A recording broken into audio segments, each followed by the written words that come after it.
L'état de santé du pape François, hospitalisé depuis une semaine pour une pneumonie bilatérale, montre des signes d'amélioration.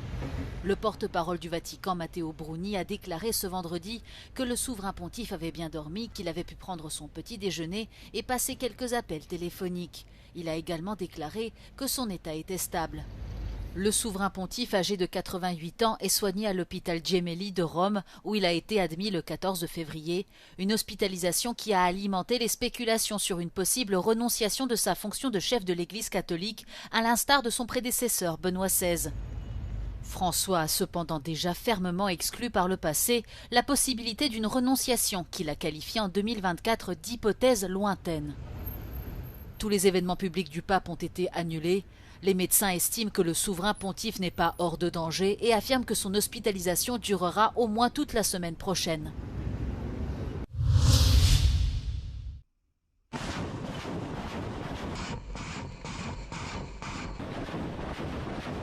L'Ukraine s'apprête à entrer dans une 4e année de guerre depuis l'invasion menée par la Russie. En déplacement à Bruxelles, le maire de Kiev, Vitali Klitschko, a mis de côté pour le moment ses critiques passées à l'égard du président ukrainien Volodymyr Zelensky. Il fait ainsi bloc avec l'ensemble de l'opposition pour soutenir son dirigeant en réaction aux propos du président américain qui qualifie Volodymyr Zelensky de dictateur sans élection. Vitali Klitschko et Volodymyr Zelensky entretiennent des relations tendues depuis plusieurs années, marquées par des accusations de part et d'autre. Situation during the war is very difficult and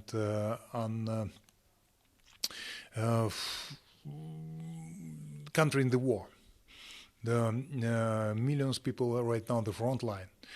Millions of people outside of the country, millions of people inside country refugees, and during the war to make election, it's actually with competition, political competition inside the country during the war can destroy the country from inside. Mais l'unité politique et l'état de droit en Ukraine connaissent des failles. L'opposant ukrainien et ancien président Petro Poroshenko a été sanctionné par Volodymyr Zelensky. Le dirigeant actuel accuse son prédécesseur de haute trahison dans un geste perçu comme une querelle politique entre les deux responsables. Face à cette crise, la première force politique de l'Union, le Parti populaire européen, dont la formation de Petro Poroshenko est membre depuis longtemps, a pris sa défense. Le PPE rappelle qu'il est urgent de préserver l'unité de l'Ukraine dans cette phase cruciale de la guerre et des efforts internationaux pour y mettre fin. Au lieu de le qualifier de traître, je souligne les services inestimables que Poroshenko a rendus à l'Ukraine, en particulier en construisant une armée forte, explique le président du PPE, Manfred Weber. Vitali Klitschko a aussi tenu à remercier l'Union européenne pour son soutien dans le combat militaire et politique mené par Kiev. We have to fight and have to defend our independence, and we have to defend our wish to be the part of European family, because everyone have to understand the reason of this war. We want to be the part of European family, and Russian Federation told no. You are always was a part of Russia, and we're fighting for our democratic future. Vitali Klitschko estime qu'en ce moment crucial pour l'Ukraine, les émotions doivent être laissées de côté. Les actions de Volodymyr Zelensky contre ses opposants risquent cependant d'alimenter le débat politique en Ukraine sur la tenue d'élections et sur l'état de droit. Des centaines de milliers de morts et de blessés, et aucune issue claire en vue. La guerre fait rage depuis près de 3 ans en Ukraine. Mais les succès et les erreurs de Kiev et de Moscou sont une leçon pour l'armée française. Ce conflit, marqué par de nombreuses innovations technologiques et tactiques, préfigure la guerre de demain. Et il a poussé l'armée française à créer sa propre cellule d'innovation de défense. Créé en 2023, le commandement du combat futur vise à piloter l'adaptation de l'armée de terre au combat de demain, selon le gouvernement français. Ce qui est important pour nous, c'est finalement l'innovation et la capacité d'adaptation qu'on a constatée au cours de ce conflit, qui pour nous en fait mobilise vraiment notre énergie en préparation. Derrière les bombardements et les mouvements d'infanterie se cache une autre bataille, celle des nouvelles technologies et du renseignement qui redéfinit le conflit en Ukraine. Une guerre d'information qui met en lumière certaines lacunes des forces militaires françaises. Si vous n'êtes plus capable d'utiliser votre téléphone portable parce qu'il n'est plus capable d'aller se relier à une borne, c'est quand même un petit peu compliqué. Voilà, donc dans le champ militaire, que ce soit pour les communications, que ce soit pour les systèmes de guidage à base de GPS, donc ce qui fait partie de notre quotidien, que ce soit pour les systèmes d'échange d'avions entre eux, ou voire même le guidage d'un drone avec son pilote, tout ça exploite le champ électromagnétique. Et donc être en mesure d'agir sur ce champ, c'est être capable d'interdire son utilisation. Et c'est un domaine qui bouge très très vite. Il faut qu'on soit bien présent là-dessus parce que c'est un élément clé. Ce conflit a par ailleurs entraîné la création d'un nouveau centre de l'OTAN en Pologne, inauguré cette semaine pour aider l'Alliance à tirer les enseignements de la guerre en Ukraine.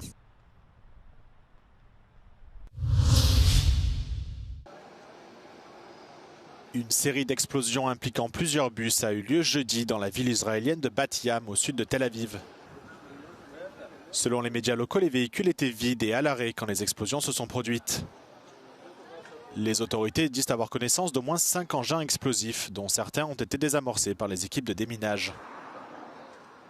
Un porte-parole de la police affirme que les explosifs sont similaires à des engins trouvés en Cisjordanie, mais a refusé de donner tout détail supplémentaire. Suite à ces explosions, l'armée israélienne a annoncé tôt vendredi des restrictions à la circulation des Palestiniens et un bouclage de certaines zones en Cisjordanie occupée.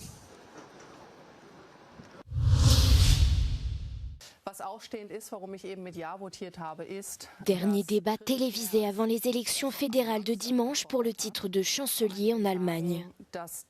La guerre en Ukraine et l'évolution de la politique étrangère des États-Unis ont dominé la plupart des discussions.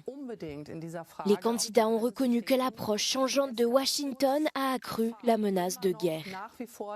Depuis le retour de Donald Trump à la présidence des États-Unis, son désir de négocier un accord de paix en Ukraine s'est fait au prix de l'aliénation des pays européens. Halten wir zunächst einmal fest, mit der Politik von Donald Trump ist endgültig eine andere internationale Politik verbunden. Machtpolitik wird gemacht, Russland, China, USA. Das ist gegen die regelbasierte internationale Ordnung und den Multilateralismus gerichtet. Das heißt, wir müssen uns rüsten. Die Zeit der moralischen Appelle der feministischen Außenpolitik ist vorbei. Dabei ist festzuhalten, dass Donald Trump genau das jetzt umsetzt, was wir als AfD seit 3 Jahren fordern, und zwar einen sofortigen Waffenstillstand und den Eintritt in Friedensverhandlungen.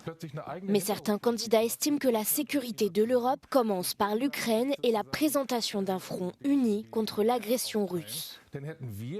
Friedenssicherung kann doch nur über die Ukraine erfolgen. Über wen denn sonst? Ja, da ist ein 800.000 Mann Heer. Die müssen die Friedenssicherung leisten. Das, was wir tun können, ist, dass wir sie in die Lage versetzen, eine Friedenssicherung zu leisten. Das ist das Einzige. Wir können das mit Waffen entsprechend ausstatten. Wir können das mit Logistik ausstatten, dass das funktioniert. Une étude récente révèle que la paix et la sécurité de l'Europe sont les questions les plus importantes pour près de 45% des électeurs.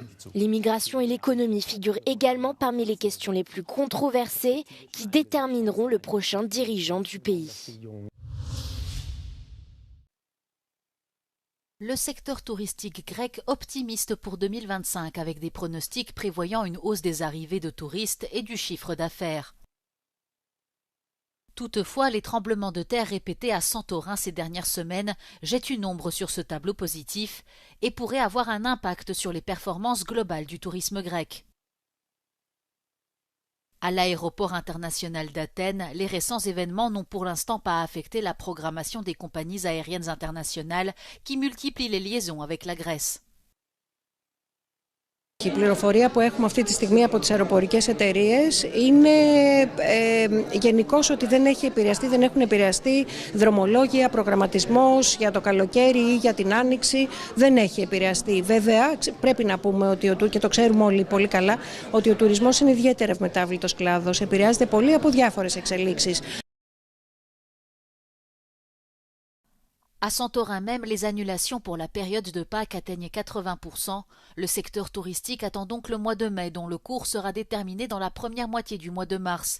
Les autorités grecques sont en alerte pour aider le secteur si nécessaire.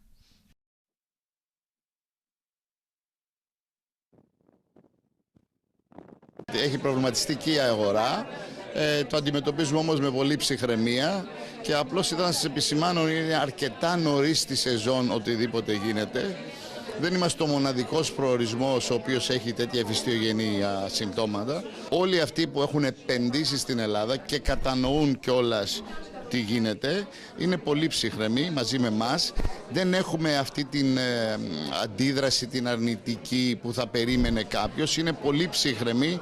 En 2024, le chiffre d'affaires total du tourisme en Grèce a augmenté de manière significative par rapport à 2023, tandis que la très bonne performance de la capitale Athènes et de la deuxième plus grande ville du Nord, Thessalonique, en particulier pendant la saison hivernale, est impressionnante.